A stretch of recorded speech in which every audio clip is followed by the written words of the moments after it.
Assalamualaikum warahmatullahi wabarakatuh. Jumpa lagi dengan saya. Kali ini saya akan berbagi bagaimana cara mengolah belimbing sayur menjadi asam sunti ya.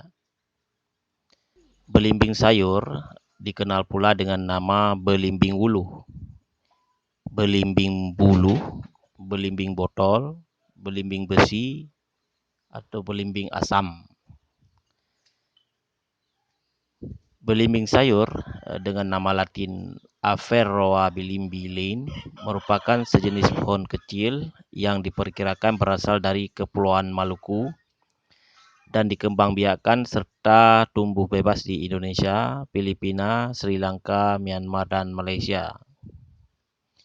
Tumbuhan ini biasa ditanam di pekarangan untuk diambil buahnya yang memiliki rasa asam yang sering digunakan sebagai bumbu masakan dan campuran ramuan jamu.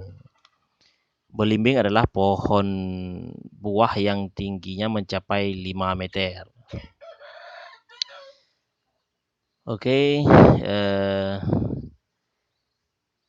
Air dalam belimbing wuluh memiliki konsentrasi asam oksalat cukup tinggi dan bermanfaat membersihkan dan memutihkan gigi dan kulit. Masyarakat Indonesia biasanya menggunakan belimbing wuluh untuk campuran sup, sambal, kari, dan lain sebagainya.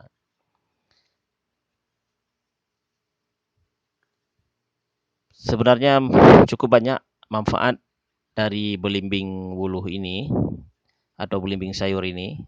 Namun pada lain waktu kita akan membahas tentang manfaat dan khasiatnya ya. Jadi kali ini kita akan fokus pada pembahasan bagaimana cara mengolah belimbing wuluh ini menjadi asam sunti. Asam sunti bagi sebagian warga masyarakat Aceh merupakan bumbu masak yang selalu tersedia di dapur. Bumbu masak yang bercita rasa asam ini selalu menjadi bumbu utama ya, untuk mengolah masakan resep-resep Aceh. Sehingga asam sunti ini sudah sangat dikenal dalam dunia kuliner di Aceh. Namun bagi Anda yang belum pernah tinggal di Aceh, barangkali belum mengenal asam sunti, bagaimana proses pembuatannya, mari kita ikuti penjelasan video berikut ini. Asam sunti sendiri adalah sebutan yang diberikan oleh masyarakat Aceh terhadap buah belimbing wuluh yang sudah dikeringkan.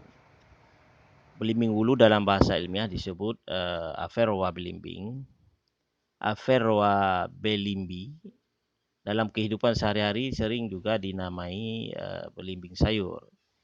Karena buah segar yang dapat dijadikan bumbu masak sayur, misalnya sayur masam keeng, dari kuah belimbing segar itulah asam sunti dihasilkan. Untuk dapat dijadikan asam sunti yang bagus, buah belimbing yang dipilih adalah yang sudah cukup besar dan kematangan yang sudah baik.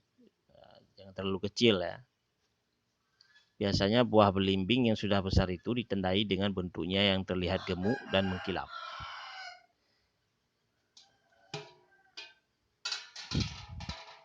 Pemetikan buah belimbing wuluh ini sebaiknya diusahakan tidak langsung terjatuh ke tanah.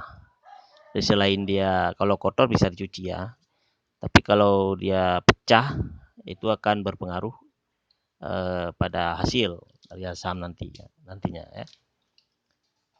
Jadi dipanen dengan alat khusus yang dibuat dari raga atau kain ataupun botol mineral bekas yang ukuran 1,5 liter yang dibelah atasnya. Jadi ketika dipetik buahnya tidak jatuh ke tanah. Nah, jadi setelah semua dipetik, langkah selanjutnya adalah dicuci ya. Dicuci barangkali ada yang kotor, kemudian direndam 1 malam. perendaman selama 1 malam bertujuan untuk membuat belimbing ini lembam. Kalau di istilah Aceh itu lembam atau lebam. Jadi dia berwarna agak kemerahan dia.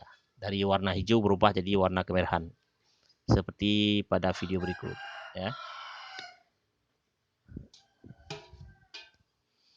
Kemudian besok paginya setelah matahari terbit, maka belimbing ini sudah bisa langsung dijemur dengan menggunakan plastik. Jadi alasnya boleh karung, boleh anyaman daun kelapa, tapi di atasnya dilapisi dengan plastik. Tapi untuk tahap pertama biasanya menggunakan plastik di bawah dan atasnya juga plastik. Tujuannya supaya belimbing ini cepat lebam ya, cepat mengeluarkan air ya. Kemudian setelah dijemur 1 hari, ketika diangkat, ketika dikumpulkan kembali, itu diberikan garam. Garam secukupnya, dikira-kira aja ya, seperti pada video. Kemudian diperam, besok paginya pada hari kedua ketika menjemur itu sudah ada air dari belimbing yang keluar atau sering disebut air lindi. Nah, air lindi ini bisa berguna untuk dipakai untuk masakan, untuk memasak, sama dengan halnya dengan menggunakan asam. Bisa juga digunakan untuk membersihkan keramik. Ya, keramik di lantai kamar mandi itu bisa, dan bisa jadi membersihkan peralatan dapur yang agak berkerak yang susah dibersihkan, bisa dikasih air asam ini, air lindi dari asam sunti ini ya. Jadi fungsinya hampir sama dengan postek ya, atau pembersih lantai.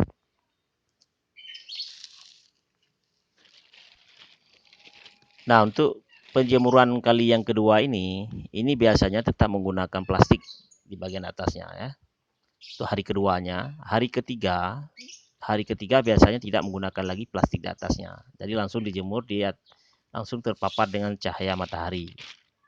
Nah, semakin hari, setiap hari itu jumlah air yang keluar dari asam ini semakin berkurang. Ini pertanda bahwa belimbingnya sudah kadar air dari belimbing ini sudah menurun. Biasanya jika cahaya matahari full itu bisa 3 hari sudah bisa diperam. Sudah cukup penjemuran. Biasanya 3 sampai 4 hari. Jangan terlalu lama, jangan terlalu kering ya. Kalau terlalu kering nanti asamnya keras. Jadi 3 sampai 4 hari sudah cukup. Dan setiap pemeraman, setiap dikumpulkan dalam ember itu dikasih garam. Tujuannya agar tidak busuk, sekaligus merangsang belimbing untuk mengeluarkan air.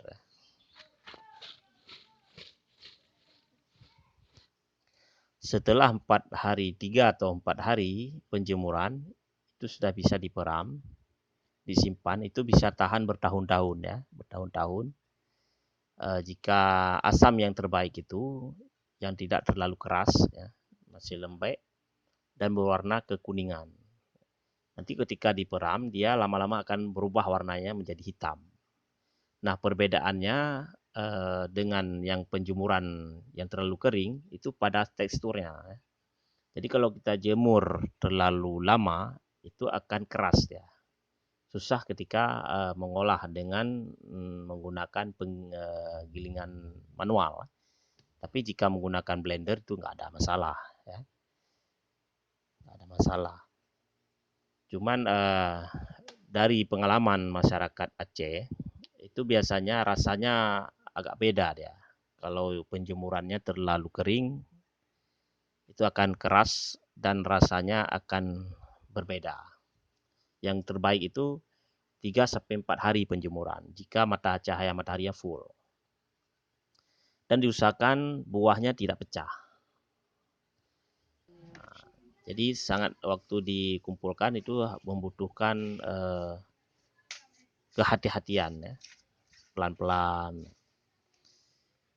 Dari belimbing segar jika sudah menjadi asam, sudah penjemuran selama 4 hari, itu susut 1/4-nya ya. 3/4-nya susut ya. Jadi kalau 2 ember itu sisanya jadi setengah ember. Jadi 1/4-nya hilang, 1/4-nya yang tersisa. Jadi kalau 10 kilo nanti hasilnya bisa jadi 2 kilo atau 2,5 kilo. Jadi demikian ya proses pengolahan asam belimbing wulu menjadi asam sunti. Demikian yang bisa saya share pada kali ini. Mudah-mudahan bermanfaat. Mudah-mudahan di lain waktu, di lain kesempatan kita akan bahas khasiat dan manfaat belimbing wuluh ini bagi kesehatan. Sekian, terima kasih atas perhatiannya. Assalamualaikum warahmatullahi wabarakatuh.